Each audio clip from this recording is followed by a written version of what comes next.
Ecclesiastes 5:19. Moreover, when God gives someone wealth and possessions and the ability to enjoy them, to accept their lot and be happy in their toil, this is a gift of God. Ang pag-aaral natin ngayon, pinamagatan nating bow to fate.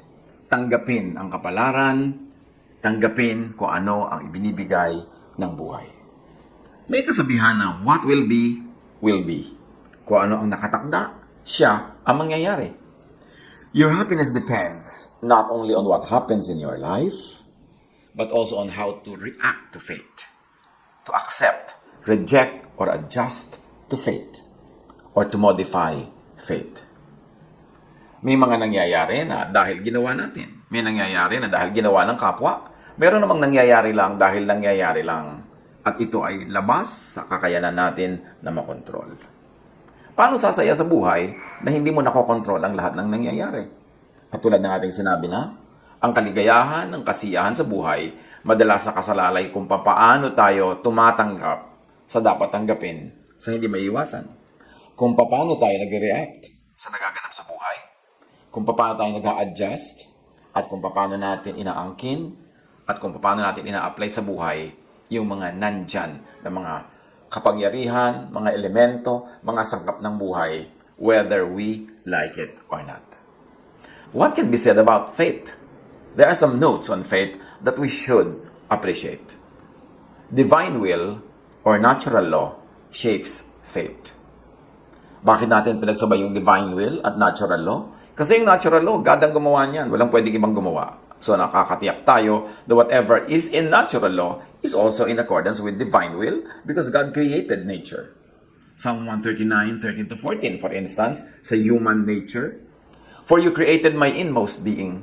You knit me together in my mother's womb. I praise you because I am fearfully and wonderfully made. Your works are wonderful. I know that full well. Paano ka sasaya sa buhay? Kung ganyan ang iyong height, kung ganyan ang iyong weight, ganyan ang iyong genes, ganyan ang kulay na iyong buhok o kulay na iyong mata. Paano ka sasaya sa buhay kung isinilang ka sa ganitong tribo, sa ganong lahi, sa ganong bansa? Nasa iyong pamamaraan yan ang pagtanggap sa mga bagay na dapat at kailangang tanggapin. At ang isang dapat at unang-unang tinatanggap para sumaya, kung ano ka at kung paano ka nilikha ng Diyos. Your genetic makeup, your inborn talent, your innate nature, lahat ng yan dapat matanggap. Huwag labanan, i-improve lang, i-enhance, pero huwag i-reject, itapon, kasi hindi mo pwedeng gawin dahil yan ay kakambal ng pagkakalikha sa'yo. Ang tao na sasaya sa buhay, ang tao na sasaya sa buhay na ibinibigay sa kanya ng Diyos, ay yung taong tatanggap sa sarili. Tatanggap din sa kapwa para mayroong kapayapaan, walang needless struggle, walang needless strife, at walang pagsasayang ng pagod, lakas at hirap para baguhin ang hindi naman nababago. Tinatanggap lang ang hindi nababago. Psalm 139:16, tungkol pa rin sa sarili at pagkakalikha ng Diyos sa ating mga sarili-sarili. Your eyes saw my unformed body. All the days ordained for me were written in your book before one of them came to be. May nakatakda para sa atin. Not the details, kasi meron tayong free will. Pwede tayong mag-interfere, pwede tayong sumali, pwede tayong tumanggap, yumakap, mag-modify, o tumakbo mula doon sa itinakda para sa atin. And in that case, hindi tayo sasaya. Magiging magulo lang. Pero meron talagang nakatakda. Genetically, people are already created to become this and that. Pwede mong labanan yun, pero hindi ka magiging very fruitful. Pero kung dinevelop mo yun, kung ano yung what you were really ordained by God to be, doon ka magkakaroon ng highest potential to be the best person that you could be, to be the most fruitful and productive person. And, of course, to be the happiest within your own terms. Pagka nilalabanan mo yung likas, nilalabanan mo yung natural, hindi ka sasaya. At nakakalungkot na masyadong maraming religious teachings. Ang laging itinuturo is to demonize the human nature, to demonize your inborn nature, to demonize what is natural in you. Samantalang sabi nga ng Psalm, you created me. Before I was formed, you saw my unformed body. All the days of my life are ordained by your will. So dapat we develop and come to terms with ourselves. Have peace with ourselves. At magkaroon tayo ng peace kung paano nilikha ng Diyos ang ating kapwa, ang ating kapatid, ang ating kaibigan, ang ating anak, ang ating magulang, kasi lahat yan likha ng Diyos. How do you bow to fate? Accept your natural self. Jeremiah 13:23, can an Ethiopian change his skin or a leopard its spots? Dapat ang number one na katuruan ng spirituality is to accept oneself and to accept others. Pero baligtad, most of the time, ang religiosity, ang religious institutions and organizations, ang mission is to change us, to change you. But how can you change the leopard? How can you change the Ethiopian skin? How can you change a person whose personality, whose being were created by God, ordained by God, even before we were born? Dapat magkaroon tayo ng peace with ourselves. Because peace with ourselves means peace with our makers. Marami kasing mga tao pagka naging mas religyoso, napupuno lalo ng guilt because religion fills them with guilt about their own natural selves. Na laging dinidemonize yung appetites nila, dinidemonize yung kanilang mga hilig, yung kanilang mga pleasures. Samantala, ang Diyos naman ang naglagay ng mga nerve endings wherever in every part of our body so that we will be sensual and we will enjoy things that are designed by God to be enjoyed. Siyempre, merong bad way to enjoy, merong good way to enjoy. Pero hindi ko mo enjoyment bad na. Dapat lang nating dinidisiplina ang sarili na nandun tayo sa tamang paraan, nasa tamang timing, nasa tamang expression at context. But we should not demonize pleasure by itself and in itself. Hindi dapat i-demonize yung mahilig ka, masaya ka, gusto mong sumayaw, gusto mong kumanta, gusto mong kumain, tapos minamasama lagi. Guilty ka tuloy ng guilty. Pero hindi mo naman matanggal sa sarili mo, kaya lalo ka lang nagiging guilty. Sabi niya, I praise you for the wonderful way that you have created me. This is me, you are the creator, I will celebrate life the way I am. I will only continue to be the better and the best version of myself, but I will not be not myself. I will stay as myself because you are my creator. Do not exert needless effort to change against how you were created. You would only be miserable, you would only be sad. And if you try to keep changing people for them to be acceptable to you, you will only punish them and yourself, and nobody will succeed anyway. Isaiah 45:9, woe to those who quarrel with their maker, those who are nothing but potsherds among the potsherds on the ground. Does the clay say to the potter, what are you making? Does your work say, the potter has no hands? So yun daw, palayo ka lang, sasabihin mo sa maker, bakit mo akong ginagawa ganyan? Bakit mo akong ginagawa ganito? Parang walang kamay. Hindi ka sasaya pag nakikipagtunggali ka sa potter, pot and pottery ka. Dapat kang tumanggap kung anong ginawa ng potter. Do not contend with God. Do not contend with nature about how you were created. Ang dapat ang itinuturo ng spirituality is acceptance of self as how God created us and acceptance of others, not rejection of others, because we have standards that are impossible to satisfy anyway. Ecclesiastes 2:15, then I said to myself, the fate of the fool will overtake me also. What then do I gain by being wise? I said to myself, this too is meaningless. Ang sinasabi ni Solomon, the wise and fools, pareho lang sila ng fate. The same fate overtakes them, pareho lang silang mamamatay. Sa kabilang buhay. Mayroong ordained common fate ang lahat, no matter. And that is physical death. Matalino ka mat hindi, mayaman ka hindi, maganda ka by the standards of the world at hindi, pare-pareho lang nasa kabilang buhay. And of course, there's another example of that between humans and animals. Ecclesiastes 3:19, surely the fate of human beings is like that of the animals. The same fate awaits them both. As one dies, so does the other. All have the same breath. Humans have no advantage over animals. Everything is meaningless. Of course, as poetry, may exaggeration dito. Meron naman talagang advantage ang humans over animals. Pero ang sinasabi, pareho lang din kayo mamamatay. So huwag ka mayabang dyan, huwag mong apihin yung hayop, huwag mong kawawain, kasi pare-pareho lang kayong mayroong isang buhay dito sa mundo at nababawi ang buhay na yun. Even between the rich and the poor. Isaiah 24:2, everyone will meet the same fate. The priests and the people, slaves and masters, buyers and sellers, lenders and borrowers, rich and poor. In Ecclesiastes 7:2, it is better to go to a house of mourning than to go to a house of feasting. For death is the destiny of everyone. The living should take this to heart. So how do you accept fate? Even how do you accept physical death? Which is inevitable. Di naman naiiwasan. Do not be needlessly concerned about physical death. Huwag laging isipin. Laging takot na takot ang mga tao. We only live once. At sabi nga sa Peanuts cartoon, no, you don't live only once. You live every day and you die once. So sa dinami-dami ng araw ng iyong buhay, isang araw lang doon yung naka-assign sa kamatayan. So huwag mo laging isipin, i-fast forward and not always overthink about it, ang atupagin mo mabuhay because you live every day and you die only one day. At wala pa yung one day na yon, so huwag mo muna siyang problemahin. In fact, huwag mo siyang problemahin.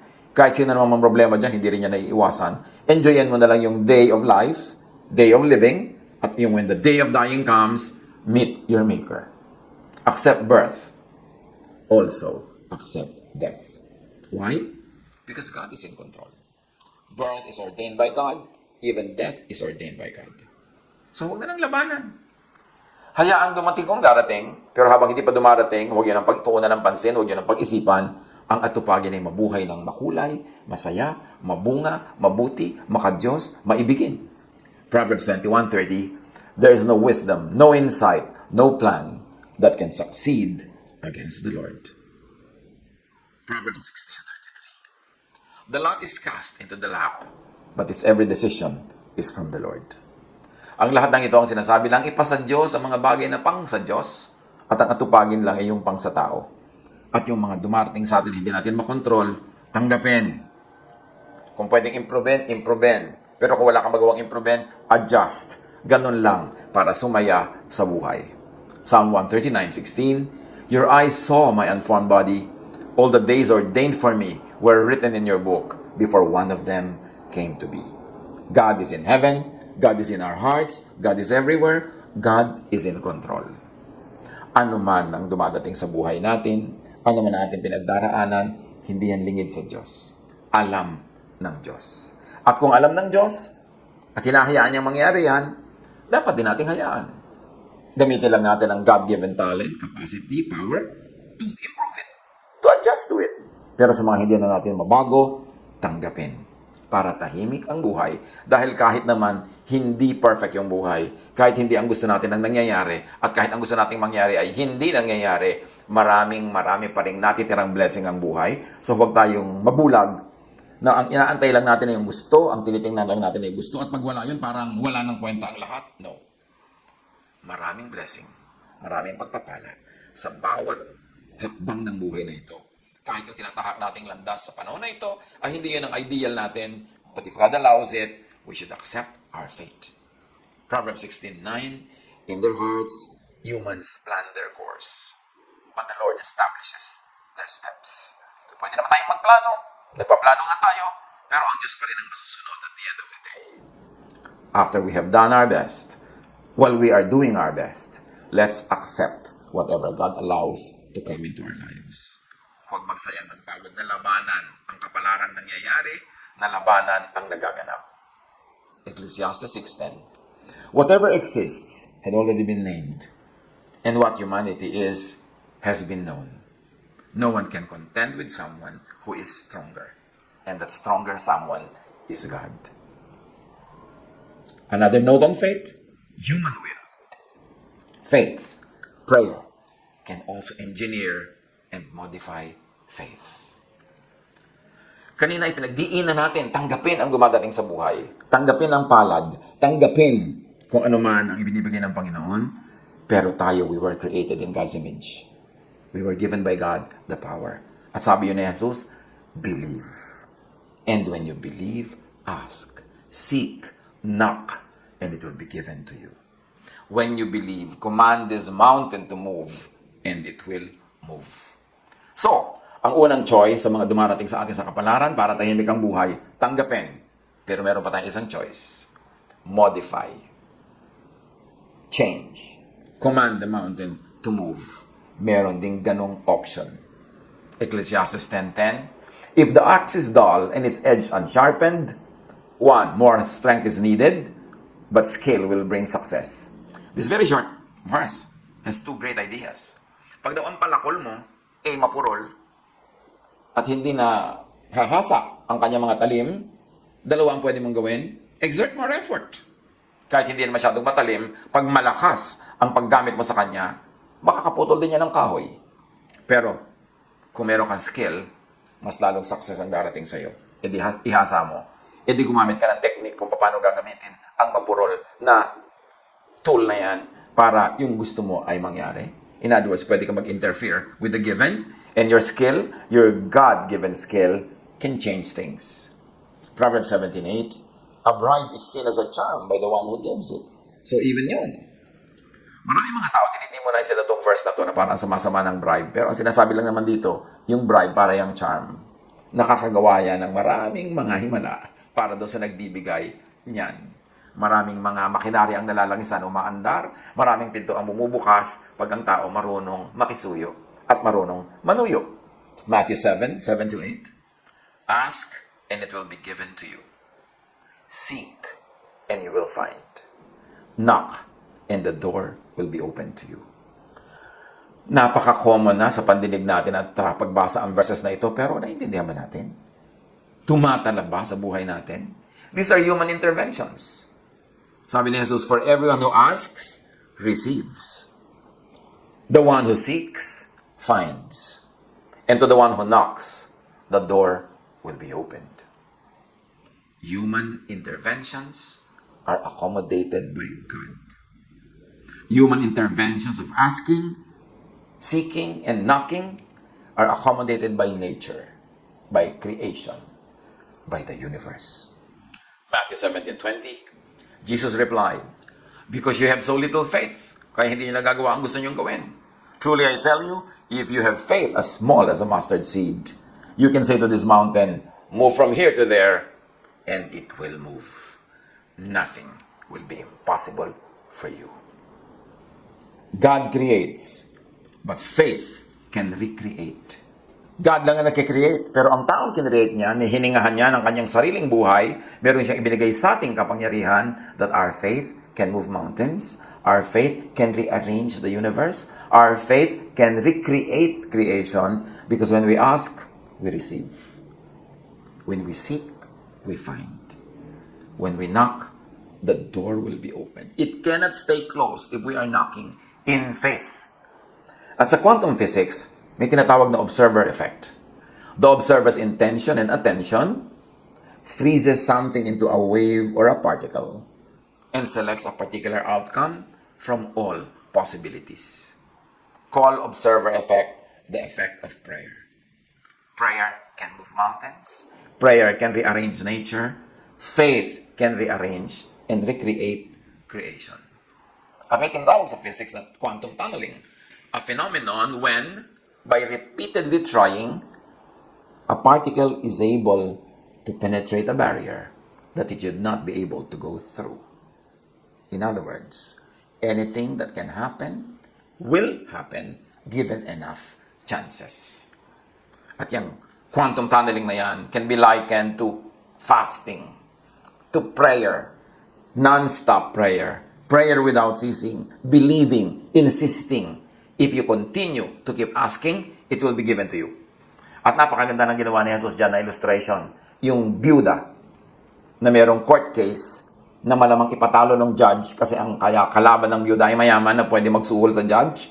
Pero sa kapupunta ng byuda doon sa judge, kapapakiusap, kakakatok, kapipilit, kapag mamakaawa, sabi ng judge, hindi ko naman mahal ang byuda na to. Pero sige na nga, matigil na lang siya, ibibigay ko ang gusto niya. At ganun ang work ng tunneling, quantum tunneling, ganun ang work ng incessant prayer. Remember, Jesus did not say this for nothing. Intindihin. Operationalize. Sabi niya, ask, and it will be given you. Seek, and you will find. Knock, and the door will be open to you. But remember, all in faith. Nakafocus sa faith. Pero sa kabila ng lahat, dapat mag-iwan tayo ng space for time and chance. Ha? Kasi meron ding time and chance. Sabi sa Solomon, sabi niya, time and chance happens to all. Merong inaabutan daw ng malas. So merong ginawa mo na ang lahat, nag-quantum tunneling ka na, nag-pray ka na, nag-fast ka na, ginawa mo na yung practical things, pero hindi pa rin nangyari, tanggapin mo pa rin, yun ang faith, yun ang palad mo. Kasi ang nag-effect naman, time and chance. May paliwanag ang lahat. Jeremiah 17:10, I, the Lord, search the heart and examine the mind, to reward each person according to their conduct, according to what their deeds deserve. At pwedeng stretch ang ibig sabihin ng conduct na yan and deeds. Could it be faith, prayer, observation, or tunneling, all of the above, or a combination of the above? But remember, those who seek, find. Huwag baliwalain ang kahulugan ng mahiwaga at makapangyarihang katuruan na to ni Jesus. Another note on faith, of course, is to intervene with faith and prayer, which is action. Recreate with faith and prayer, which is also action. It's not enough that you pray with words. Kailangan gawin mo what is practical, what is doable, kasi true prayer is action. And then, of course, as we have mentioned, merong time and chance that can also shape faith. Ecclesiastes 9:11, I have seen something else under the sun. The race is not to the swift, or the battle to the strong, nor does food come to the wise, or wealth to the brilliant, or favor to the learned. But time and chance happen to them all. Sabi sa Tagalog version, ng newer versions, merong inaabutan talaga ng malas.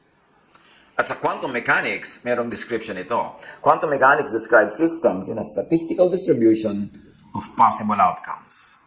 Luck is the small probability that all the factors in a seemingly random system work together in such a way as to bring a favorable outcome that didn't seem very likely. At may kabaliktaran to. The opposite is true for misfortune.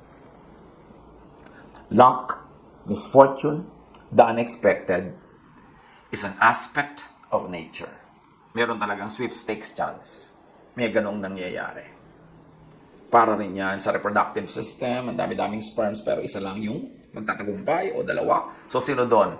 Luck, fortune, or misfortune befalls everything and everyone. So accept fortune and or misfortune. Part din yan ng buhay. Walang nakakapagtaka. Proverbs 18:18, casting the lot settles disputes and keeps strong opponents apart.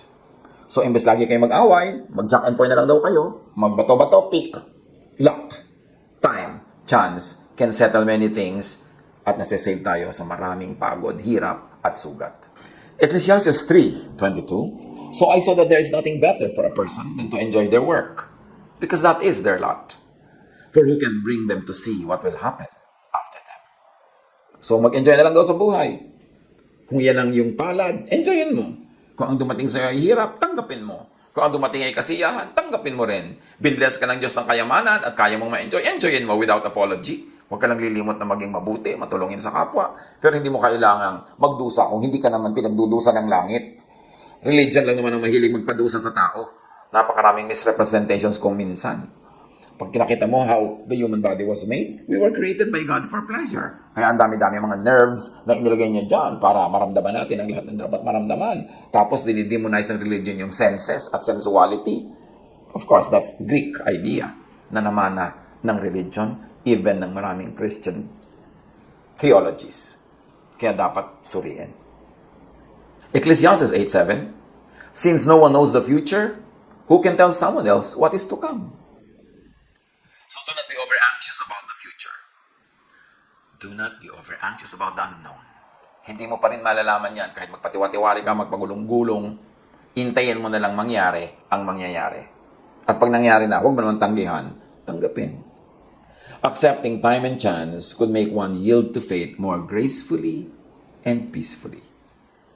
So halimbawa, hindi ka nagtagumpay, pwede mong masabing, hindi kasi natin ginawa ang tama. O, hindi kasi ito ang kalooban ng Diyos. O, ganun lang talaga. Merong dinadatnan ng malas. Pero bihira lang yon. Hindi pwedeng ang namumuhay ay laging kamalasan at hindi laging pwedeng laging swerte. Kasi maliit lang yung chance for swerte and for malas. Ang malaki talaga na bahagi ng buhay ay yung prayer, yung faith, yung work, yung living according to the will of God, following the laws of nature. Yon, malaki ang chance na mangyari yung gusto natin at ibig na mangyari. Ecclesiastes 9:1, so I reflected on all this and concluded that the righteous and the wise and what they do are in God's hands. but no one knows whether love or hate awaits them. Lahat ng ginagawa natin, nasa kamay ng Diyos. Gawin lang natin yung kaya at ipasa Diyos na ang lahat. God is in control.